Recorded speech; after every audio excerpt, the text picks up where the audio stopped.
Hi there. This is the story, the saga, the 12-year saga of the Land Rover Forward Control. This is a 1964 2A Forward Control, okay? And I've had it for at least 20 years and it's never gone well. There's always been issues, a few minor issues of poor brakes, underpowered, poor wiring catching on fire, and can't get into gear, and that's basically it. So this is the time, as I'm coming to the tail end of my life, that I want to see it going before I die. So the critical factor was, and why I didn't progress any further, I just couldn't get the thing into gear reliably, so it wasn't worth spending any money on it before I could get into gear. So what we did, I'll just come back and stand. The first issue we solved was the underpowered. So we took out the petrol motor and we put in a Nissan 28.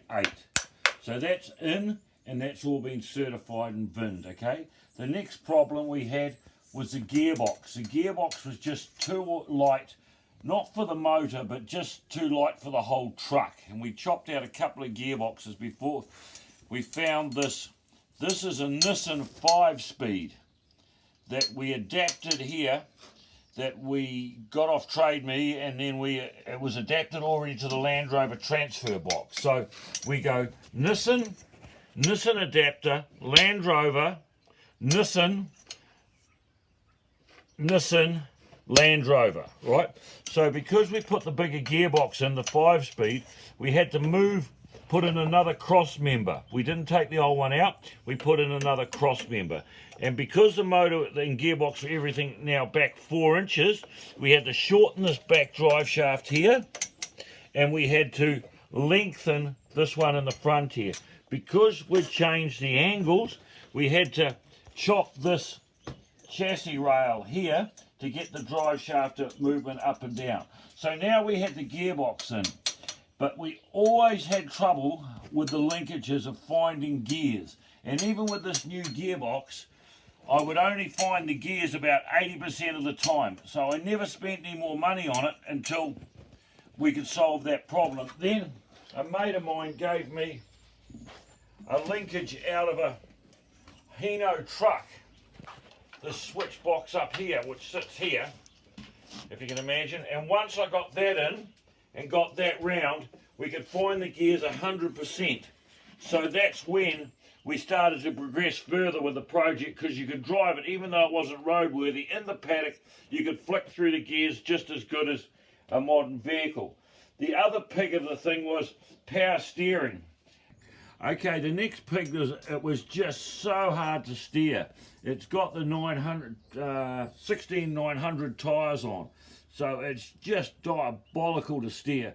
So I got this power steering unit from Holland, and I've just fitted that in now. I'm just starting to bolt it up. I didn't want a power steering unit that worked on anything above this relay box here, because I've always had a history of chopping out. I wanted the power steering to work right between the two wheels to get the maximum push. So that's just about to go in there. And here, the power steering pump and reservoir just mounted here, but as you can see, we've got that off. We're just doing the timing cover now. So originally they used to have a fan driven off the front of the water pump, and they used to rattle like you've never seen. So I've converted that over to a 16-inch electric fan that fits in there perfectly and got heaps of blow. And that'll be operated on a thermostat that goes in the bottom there, that cuts in at 90 and cuts out at 82. So that'll be in there, that's going in there. So I put an electric fan in. Rightio, so we've got the heater in, everything like that. So we're just waiting to do this. And here, because the motor's so tight, and you'll see in the next video, we've brought a carding shaft along here, out across here, and then the alternator goes in here. Okay? And the power steering pump there, right there. In 1964, it had the old canvas wiring, and used to be prone to catching fire. So we've got a Land Rover loom out of England, and it's for a 1964 long wheelbase, and we're hoping to convert it over. So that's got to go in. On this side here, we've got all the wiring for the winch. Here has gone in here, down here. The radiator's been reconditioned. Here is the isolating switch for the winch, so you can, that turns all the winch on there when you want to use it, so there's no power coming out of it. And then we've got the heater in here.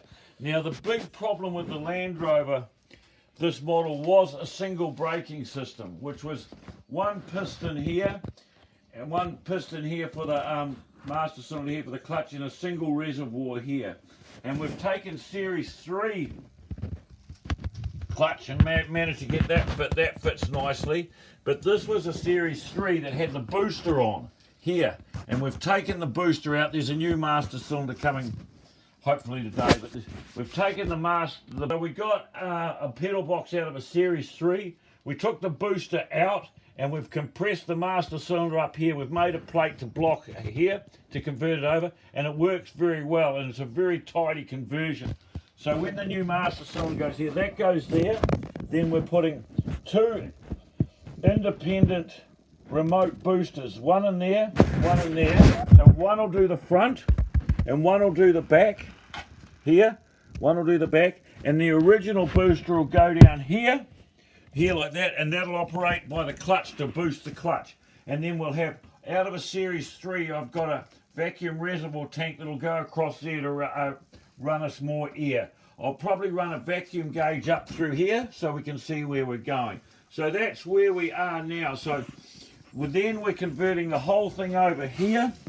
We're taking these over and we're putting on disc brakes. We're putting on disc brakes out of England. They'll be coming. So she'll be four-wheel drive disc brakes all round, and then we'll probably put an equalizer up here, some kind of way of leveling up the brakes when you're running empty.